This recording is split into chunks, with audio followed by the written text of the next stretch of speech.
The space above Earth twisted like water being stirred. Stars bent and curved until they snapped back into place. Then the ships appeared, hundreds of them, each one bigger than any building humans had ever made. They hung in the black space like metal mountains, their surfaces covered in lights that pulsed like angry heartbeats. The largest ship sat in the middle, shaped like a giant claw reaching toward the blue planet below. Dr. Jiho Kim was drinking his morning coffee when every alarm in the Deep Ocean Research Institute started screaming. He dropped his cup and ran to the main computer room. Numbers flashed across dozens of screens, all showing the same impossible thing. Gravity was going crazy above their heads. "What is happening?" Jiho asked his assistant. But the young man just pointed at the ceiling with his mouth hanging open. On the main screen, satellite feeds showed the alien fleet, ships so large they blocked out parts of the sky. People in cities around the world were coming out of their buildings, pointing upward, some screaming, some just standing still like statues. Far away in the Pacific Ocean, Captain Minho Park stood on the bridge of his submarine. The Korean Navy vessel Baekdu had been doing a normal patrol when the water around them started acting strange. Fish were swimming in circles. The ocean itself seemed to be humming. "Captain," his sonar operator called out, "I'm getting readings from below, deep below. Something big is moving down there." Minho looked at the sonar screen. The bottom of the ocean was 4 miles beneath them, but something was definitely stirring in that darkness. The signals looked like mountains shifting around on the sea floor. "How big?" Minho asked. "Bigger than our ship, sir. Much bigger." Above the water, lights began to appear in the sky. Not the alien ships, but something else. These lights came from beneath the waves, glowing blue and green like giant fireflies. They pulsed in patterns that almost looked like they were trying to say something. In her laboratory in Seoul, marine biologist Sumin Lee was staring at her computers with growing fear. For 3 years, she had been studying the deepest parts of the ocean. Her special equipment could listen to sounds from the very bottom of the sea. For 3 years, those deep places had been silent as graves. Now they were screaming. Every deep ocean trench on Earth was suddenly full of activity. Her instruments showed massive movements in places where nothing should be able to live. The pressure down there could crush a human in less than a second, but something was moving around like the deep ocean was just a swimming pool. "This can't be right," she whispered to herself. But the numbers didn't lie. Something huge was waking up in the deepest parts of Earth's oceans. The alien ships began to move closer to the planet. As they came down through the atmosphere, their size became even more frightening. The smallest ships were as big as sports stadiums. The largest one could have covered an entire city. Quantum physicist Kyung Chang was in his basement laboratory when his earthquake detection equipment started going insane. But these weren't normal earthquakes. The vibrations were coming from the ocean floor, and they were too regular, too organized to be natural. He called his colleague at the university. "Are you seeing this? The deep ocean sensors are picking up energy patterns that shouldn't exist." "I know," came the worried voice on the phone. "It's like something is charging up down there, something really, really big." The alien fleet stopped moving when they reached the upper atmosphere. For several hours, nothing happened. People around the world watched the sky and waited. Then every radio, every television, every phone on Earth made the same sound at the same time. The message was in perfect English, but somehow everyone on Earth understood it in their own language. "People of the third planet, we are the Galactic Confederation. Your world has been selected for integration into our empire. You have 48 hours to surrender your leaders and prepare for occupation. Any resistance will result in the complete destruction of your species. This is not a negotiation." The message repeated 3 times, then stopped. In government buildings around the world, leaders gathered in emergency meetings. Military forces went on high alert. But everyone knew the truth that nobody wanted to say out loud. Humanity's best. Weapons were like throwing rocks at the stars compared to what hung above them. Dr. Jiho Kim was trying to make sense of his readings when something impossible happened. Every deep ocean monitoring station on Earth reported the same thing at exactly the same time. The temperature in the deepest trenches was rising. Not by a little bit. By a lot. "How is this possible?" Jiho asked his team. "The deep ocean temperature Hasn't changed in millions of years. His assistant was looking at more data. Sir, it's not just temperature. We're detecting massive electrical activity. And the magnetic readings, they're off the charts. Suman Lee was getting similar reports from her own equipment. The ocean floor was coming alive. After millions of years of silence, something was stirring in the deep. Her instruments showed huge objects moving in the Mariana Trench, the deepest part of Earth's oceans. "What are you?" she whispered, looking at the strange signals on her screen. Captain Minho Park's submarine shook as something massive passed beneath them. His sonar operator's face went white as he watched the screen. "Captain, whatever is down there, it's bigger than a city block, and there's more than one." The lights under the water were getting brighter. They pulsed in complex patterns that seemed almost like a language, like something was trying to communicate. As the first day of the alien ultimatum passed, scientists around the world began to realize something incredible. Earth wasn't as defenseless as everyone thought. Something had been sleeping in the deep ocean for a very long time. And now it was waking up. The aliens had made one terrible mistake. They thought Earth was just another primitive world, ready to be conquered by superior technology and firepower. They had no idea what lived in the deep places of the world they had just threatened. In the crushing darkness miles below the ocean surface, ancient minds that had slept for 65 million years slowly opened their eyes. They felt the alien ships above like insects walking on their ceiling. The galaxy had come to Earth expecting an easy victory. Instead, they had just woken up the planet's oldest guardians. And those guardians were not happy about being disturbed. Admiral Vextar stood on the bridge of his flagship, looking down at the blue planet through the massive viewing window. His reptilian eyes showed no emotion as he watched the primitive world below. In his 300 years of conquest, he had seen dozens of worlds fall to the Confederation's might. This would be no different. "Sir," his weapons officer reported, "orbital bombardment positions are ready. We can begin destroying their major cities whenever you give the order." Vextar nodded slowly. "Wait until the deadline passes. Let them understand the hopelessness of their situation first." But something was bothering the Admiral. His ship's sensors were picking up strange energy readings from the planet's oceans. Energy signatures that didn't match anything in the Confederation's databases. "What are those readings from the water?"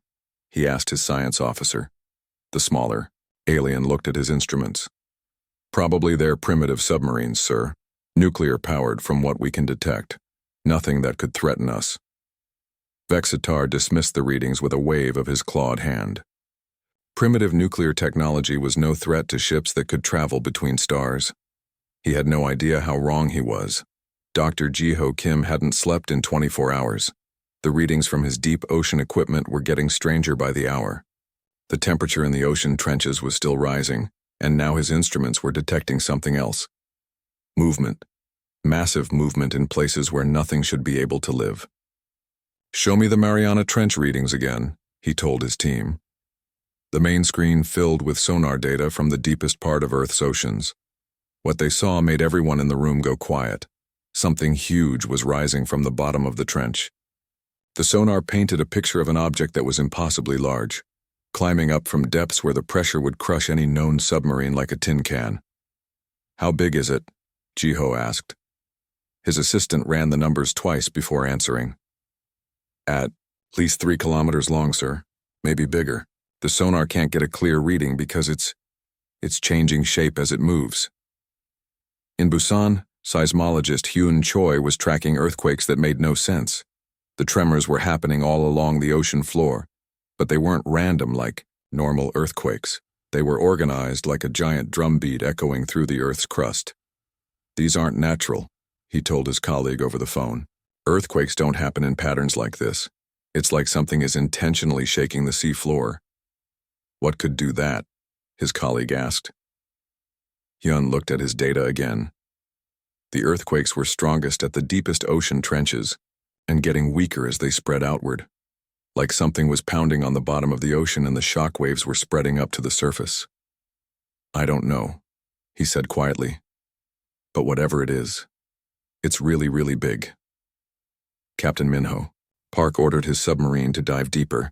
The Baekdu was one of the most advanced submarines in the Korean Navy, but even it could only go so deep into the ocean's crushing depths. As they descended, the strange lights below them got brighter. "Captain," his sonar operator called out. "I'm picking up more contacts, lots more. They're all over the ocean floor." Minho looked at the sonar screen. Dozens of massive objects were moving along the bottom of the Pacific. Each one was huge, but they moved with a grace that seemed impossible for something so large. "What's their speed?" he asked. "That's the strange part, sir. They're moving fast, faster than any submarine ever built. But they're not using any kind of propulsion we can detect." Suddenly, the submarine shook as something passed close beneath them. The lights outside grew brighter, and for a moment the crew could see something incredible through the small windows. A creature longer than a city block glided past them in the dark water. Its body seemed to be made of living metal and crystal, glowing with its own internal light. Along its sides they could see what looked like weapons, but weapons unlike anything humans had ever imagined. "Dear God," Minho whispered. "What is that thing?" Marine biologist Suman Lee was frantically calling research stations around the world. Every deep ocean facility was reporting the same impossible things. Massive creatures were emerging from ocean trenches everywhere. The Puerto Rico Trench, the Japan Trench, the Atacama Trench, she read from her reports. They're all showing massive biological signatures. But these readings, they can't be right. Her assistant looked over her shoulder at the data. "What do you mean? These creatures are too big to exist. The largest blue whale is only 30 meters long. These things are measuring in kilometers. And the energy readings, they're generating more power than a nuclear reactor." Suman stared at her computer screen, trying to understand what she was seeing. The creatures weren't just big. They were using technology. But it wasn't technology like humans understood it. It seemed to be part of their bodies, grown rather than built. Quantum physicist Kyung Chang was discovering something even more disturbing. His equipment was designed to detect the tiniest changes in quantum fields, the invisible forces that held atoms together. And those forces were going crazy. "It's like they're manipulating reality itself," he told his research partner over a secure phone line. "Whatever these things are, they're not just using advanced technology. They're changing the laws of physics around them." "That's impossible," his partner replied. "I know it's impossible, but look at the data. Space and time are bending around these creatures. They're creating gravity fields that shouldn't exist." Around the world, the alien deadline was approaching. Governments were preparing for the worst, expecting the alien ships to begin destroying Earth cities at any moment. But something else was happening that the aliens hadn't expected. The first, Leviathan broke the surface of the Atlantic Ocean just as the sun was setting. Ships from a dozen nations watched in amazement as something the size of a small mountain rose from the deep water. It wasn't like any creature that had ever lived on Earth. Its body was a fusion of organic tissue and crystalline technology, glowing, with patterns of light that pulsed like a slow heartbeat. Along its massive sides, weapons that looked like they had been grown rather than built tracked the alien ships in orbit. The creature floated on the surface for several minutes, as if it was studying the alien fleet above. Then it sent out a signal. Not a radio signal that humans could understand, but something deeper. A sound that traveled through the water and the Earth itself, reaching every other deep ocean trench on the planet. Within hours, more Leviathans began to surface.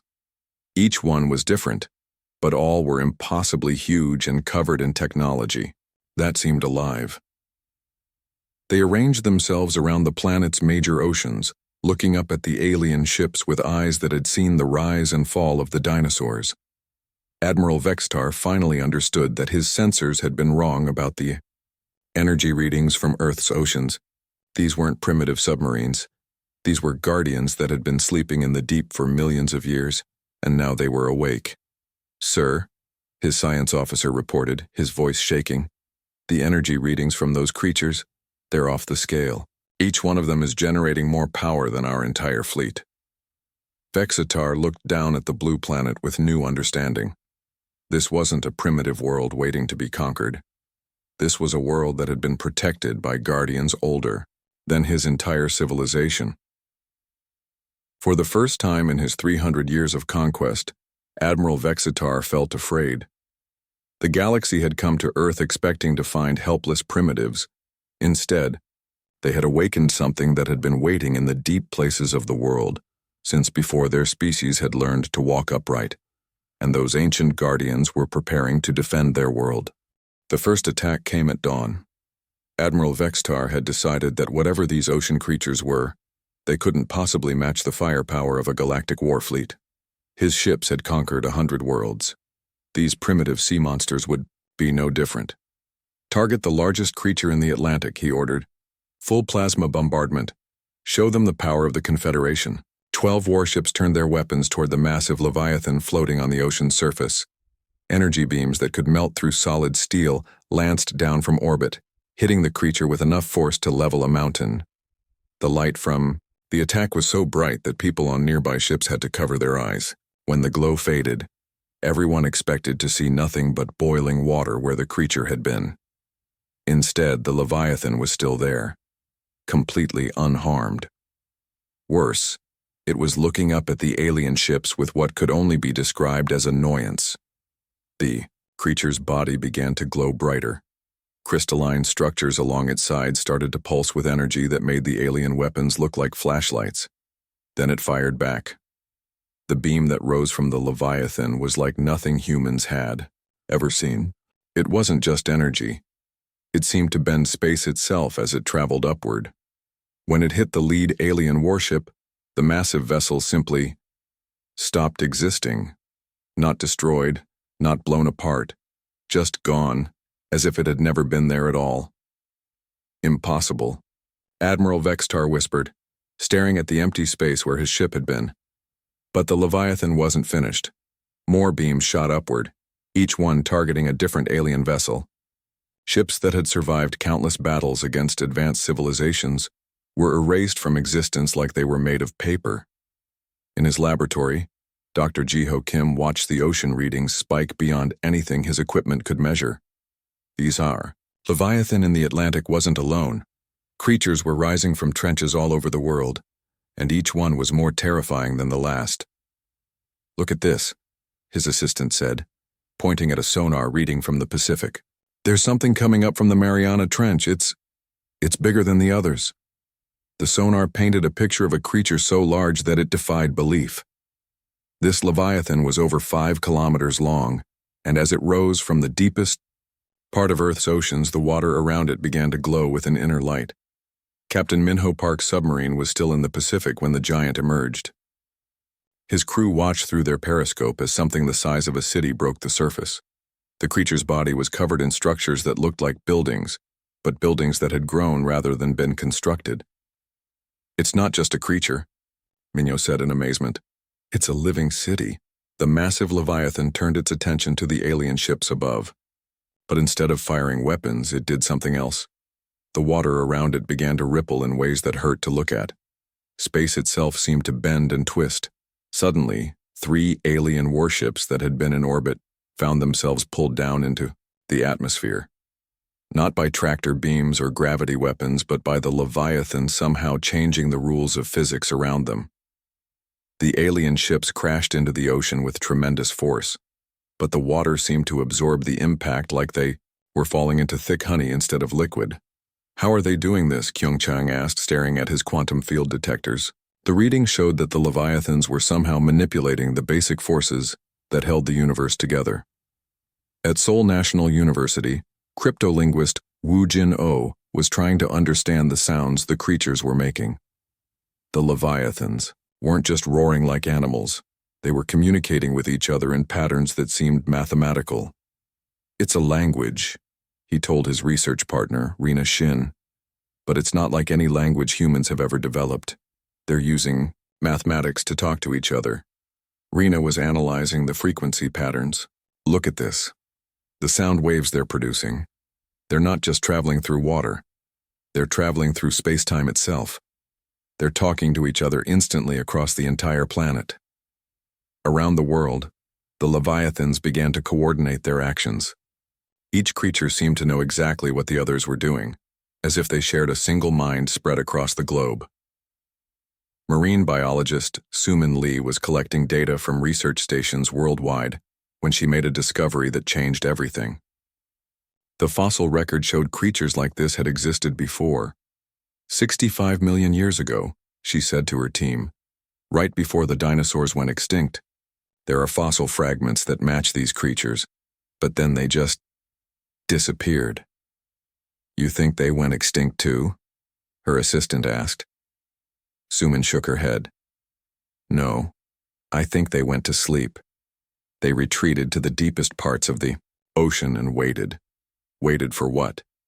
Sumin looked at the data showing alien ships being systematically destroyed by creatures that were older than human civilization. For something like this, for a threat to the planet itself. The Leviathans weren't just defending Earth. They were evaluating the situation with an intelligence that was vast and ancient. Deep beneath the Pacific, the largest creature was scanning the alien fleet with senses that could analyze the molecular structure of their ships. It found their computers, their databases, their memories. In seconds, it learned everything about the Galactic Confederation, their history of conquest, their plans for Earth, their belief that they were the masters of the galaxy. The ancient mind was not impressed. More Leviathans surfaced around the world. Each one was different, specialized for different types of warfare. Some were living fortresses, bristling with weapons that operated on principles humans didn't understand.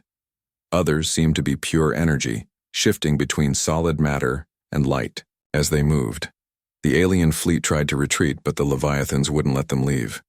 The creatures created fields of distorted space around the planet, trapping the invaders like flies in amber. We need to communicate with them, Admiral, Vextar said desperately. Offer terms, negotiate. But his communications officer shook his head. Sir, they're not responding to any of our signals. It's like they consider us beneath notice. That wasn't quite true. The Leviathans were listening to the aliens' desperate messages. They just didn't care what the invaders had to say. These creatures had been protecting Earth since before the alien species had evolved beyond primitive tool use. They had seen empires rise and fall across the galaxy while they slept in the deep. The Galactic Confederation was just another group of bullies who had picked the wrong planet to threaten. But the Leviathans were also watching humanity. Their ancient senses could detect every person on the planet, analyzing how humans reacted to the crisis. Some humans panicked. Some hid. But many others did something interesting. Scientists like Jiho Kim and Sumin Lee tried to understand what was happening instead of running away. Military officers like Captain Minho Park stood ready to defend their world even against impossible odds. Researchers like Wu Jin-oh and Rina Shin worked to establish communication instead of assuming the creatures were enemies. The Leviathans found this behavior promising. As the alien fleet continued to be dismantled piece by piece, the creatures began to take more interest in the small bipedal mammals who lived on the surface of their world. Perhaps it was time to see if these humans were worthy of the protection the Leviathans had provided for so long. Perhaps it was time to see if humanity was ready to learn what had really been living in Earth's oceans all this time. The galaxy had come to conquer Earth, but they had awakened something far older and more powerful than they could imagine. Now the real test would begin, not just for the invaders, but for humanity itself. The moment everything changed came when Naval Communications Officer Taehyun Bae made contact. Taehyun had been working frantically at his station aboard the Korean destroyer Sejong, trying to establish any kind of communication with the massive creatures surrounding their ship. The Leviathan floating nearby was so large that the warship looked like a toy boat next to it. For hours he had been broadcasting mathematical sequences, music, even simple drawings converted to digital signals. Nothing had worked. The creature seemed to ignore every attempt at communication. Then Taehyun tried something different. Instead of trying to talk to the creature, he started transmitting his own emotions. Fear for his family, love for his daughter, hope that somehow this could end without everyone dying. The response was immediate. A voice spoke inside his mind. Not in Korean, not in any human language, but somehow he understood every word perfectly. Small surface dweller, We hear your thoughts. We have been waiting for one of your kind to speak with true meaning instead of empty noise. Taehyun nearly fell out of his chair. You can understand me. We understand more than you know. We have watched your species grow from small tribes to covering this world. We have seen your wars, your discoveries, your dreams. Now we must decide if you are worthy of what comes next. Around the world, other Leviathans began making contact with humans. But they were selective. They chose scientists who sought knowledge over fame, military officers who protected others instead of seeking glory, teachers who cared more about their students than themselves. Dr. Jiho Kim was selected when he risked his life to warn fishing boats away from a surfacing Leviathan, even though he desperately wanted to study the creature up close. Marine biologist Sumin Lee made contact when she refused to let her government use her research to build weapons against the creatures, insisting that understanding was more important than fighting. Each human who earned the right to communicate learned the same incredible truth. The Leviathans weren't just ancient sea creatures.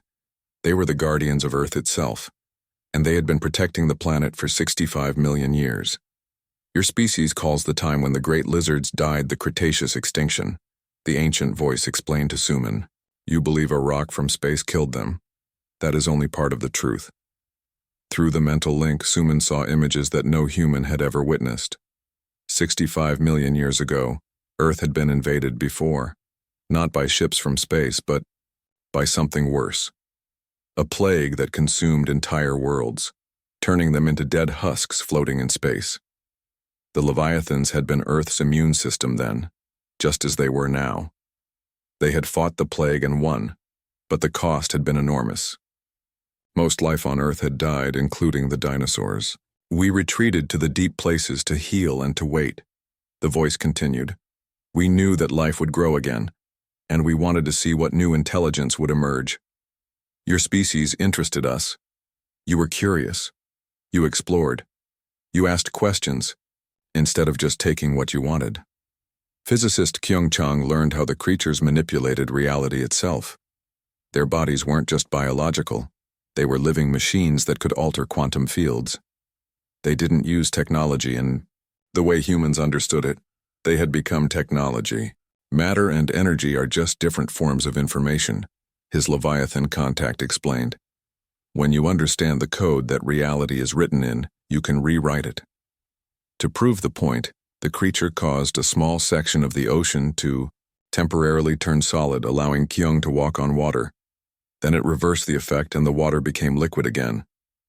Impossible, Kyung whispered. Only if you limit yourself to the rules your species has discovered so far. The universe is far more flexible than you imagine.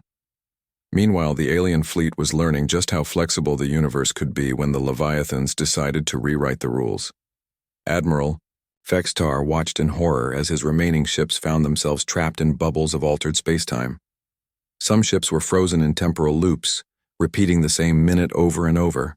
Others were stretched across dimensions that shouldn't exist, their crews experiencing time backwards or sideways. Sir, his science officer reported, our engines won't work. They're somehow preventing us from accessing hyperspace. And our weapons, they just pass through the targets without hitting anything. The Leviathans had created zones around each alien ship where the laws of physics operated differently. Energy. Weapons became harmless light shows. Missiles turned into flower petals. Even nuclear warheads transformed into butterflies that fluttered away harmlessly. But the creatures weren't just playing with their attackers. They were conducting a test. Linguist Wu Jin-oh and his partner Rina Shin found themselves aboard one of the Leviathans, transported there by methods they couldn't understand. The interior of the creature was like nothing they had ever seen. Living walls pulsed with bioluminescent patterns that were clearly a form of writing. We need to understand if your species is ready, the Leviathan explained. Ready for what we can teach you. Ready for the responsibilities that come with true power. Wu Jin looked around at the living technology surrounding them. What kind of responsibilities? The galaxy is full of young species that think conquest makes them strong. The confederation that attacked your world is only one of many. Most destroy themselves eventually, but some spread their violence to other worlds. First, Rena understood. You're not just guardians of Earth, you're guardians of everything? We are what your species might become, if you choose wisdom over power. But that choice must be made freely. We cannot force growth. We can only offer the opportunity. The test began in earnest.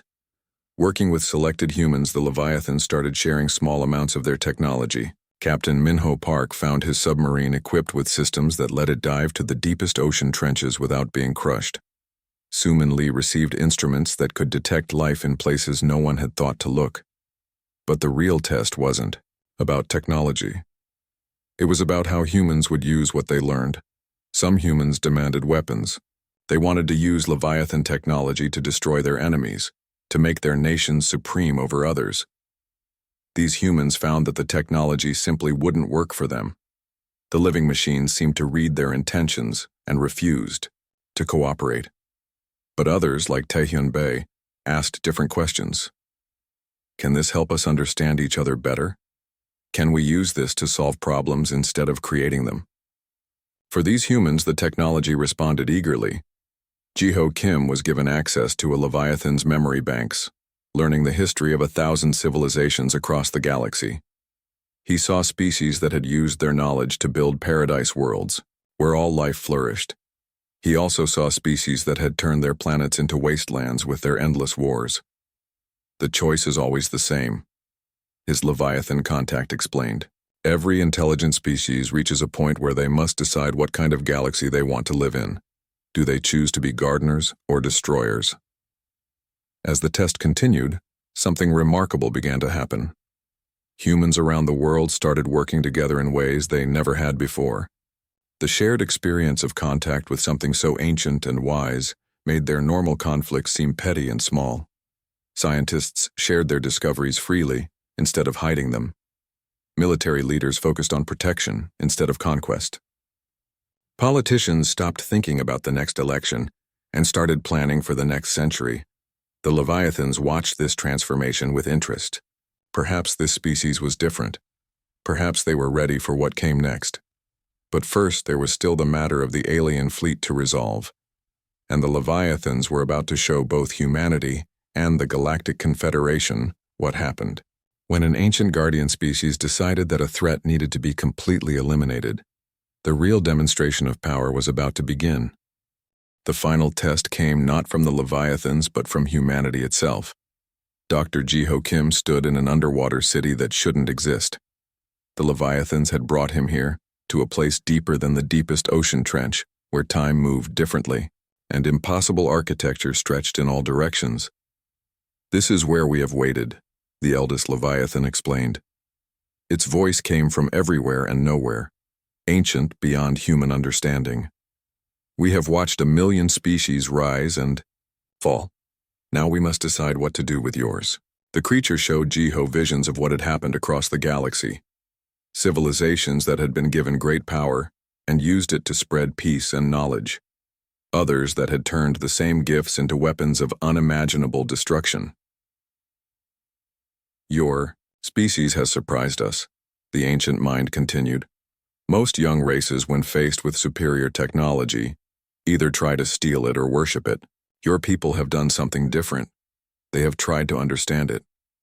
Around the world, the Leviathans had been conducting their own evaluation of humanity. They had watched how people reacted when given access to technology that could reshape matter itself, travel instantly between stars, or manipulate the forces that held atoms together. Some humans had failed the test completely. Government officials who tried to capture and dissect Leviathan technology, military leaders who demanded weapons to destroy their enemies, corporations that saw only profit in the ancient knowledge. These humans found that the living machines simply stopped working when touched by greed or hatred, but others had passed beyond all expectations. Marine biologist Sumin Lee had used Leviathan sensors to discover new forms of life in places no one had thought to look. Instead of publishing papers to advance her career, she had shared the discoveries freely with scientists around the world. Captain Minho Park had been given command of a hybrid vessel that combined human engineering with Leviathan biotechnology. Instead of using it as a warship, He had turned it into a rescue vessel, saving the crews of alien ships that the Leviathans had disabled. Physicist Kyung Chang had learned to manipulate quantum fields, but used his new abilities to clean up pollution and provide free energy to poor communities. Each human who earned the Leviathan's trust was faced with the same choice. They could use their new knowledge for personal gain, or they could use it to help others. Again and again, they chose to help. The Leviathans were impressed, but there was still one final test. Admiral Vextar's remaining ships hung helpless in space, trapped by forces they couldn't understand. The Admiral himself had been brought before the eldest Leviathan, along with representatives from every major human government. "Your people came to conquer our world," the ancient being said to Vextar. "Your confederation has destroyed dozens of civilizations. What should we do with you?" Vextar straightened his reptilian spine with what little dignity he had left. "Kill us quickly if you're going to do it. We won't beg for mercy." But the Leviathan turned to the humans instead. "The choice is not ours to make. This is your world. Now, what would you have us do with those who came to destroy it?" The debate that followed revealed everything about humanity that the Leviathans needed to know. Some humans demanded revenge. They wanted the alien fleet destroyed, their homeworlds conquered in return. Others argued for imprisonment, keeping the invaders trapped as punishment for their crimes. But then Taehyun Bae, the naval officer who had first made contact, spoke up. "What if we try to teach them instead?" he asked. "What if we show them there's a better way?" The suggestion shocked everyone, human and alien alike. But as the discussion continued, more humans began to support the idea. "Violence just creates more violence," Sumin Lee argued. "If we respond to their attack with destruction, how are we any better than they are?" Dr. Jiho Kim agreed. "The Leviathans have been protecting Earth for 65 million years without conquering anyone. Maybe it's time we learned from their example." The eldest Leviathan watched this debate with something that might have been approval. When the humans reached their consensus, the ancient being spoke. "You choose mercy over revenge, understanding over domination. This is unexpected." Over the following months, something unprecedented happened in galactic history. Instead of destroying the Confederation fleet, humanity worked to rehabilitate them. Alien crews were brought to Earth and shown what a civilization could accomplish when it chose cooperation over conquest. They saw cities where different species lived together in peace. They witnessed technology being used to heal rather than harm. Some aliens, like Admiral Vextar, remained unconvinced, but others began to change their thinking. "I don't understand," one alien engineer said to Kyung Chang. "You have weapons that could destroy entire star systems. Why don't you use them?" "Because destroying things is easy," Kyung replied. "Building something better is the real challenge." The Leviathans began sharing more of their knowledge with humanity. Not weapons or ships, but something far more valuable. Wisdom accumulated over millions of years of watching civilizations rise and fall. They taught humans how to grow cities that were part of the living ecosystem instead of fighting against it. They showed how to travel between stars without damaging the fabric of space itself. Most importantly, they shared the secret of sustainable growth, how to become more advanced without becoming more destructive. Marine engineer Sunwoo Jang worked with Leviathan biotechnology to design ships that were grown rather than built.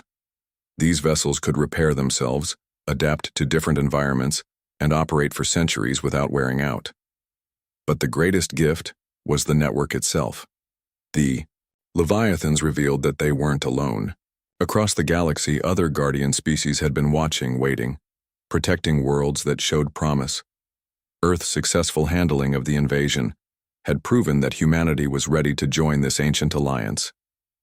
"You will be the guardians. Now," the eldest Leviathan explained to the assembled human representatives, "not of just your own world, but of all the young species that will come after you." The first test came sooner than expected. The Leviathan sensors detected a Confederation punitive fleet heading for Earth, 10 times larger than the first invasion force. But this time, humanity was ready.